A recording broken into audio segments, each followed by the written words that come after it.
Sodium valproate is an anti-seizure medication, and as a medication to reduce the number of seizures in people affected by epilepsy, it's one of the most effective medications we have.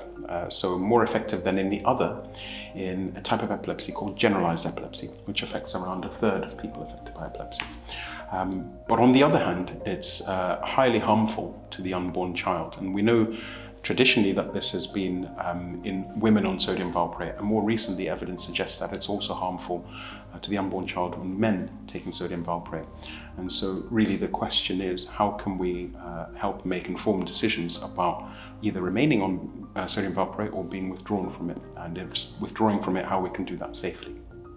At the heart of this study is my experience as a clinician when I came across sad cases where people may have had sodium valproate withdrawn for understandable reasons, but came to harm. So this project has two aspects. The first is where we mimic a clinical trial using health data, and we look for patterns in the health data on people who remain on sodium valproate and those who switch to another medication in terms of who is at lower risk of particular harms such as hospital admissions, injuries, or death, for example, which is a sad outcome that could happen in this scenario.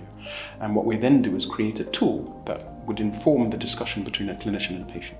So that tool would be based on your own personal characteristics, your age, the type of epilepsy you have, for example.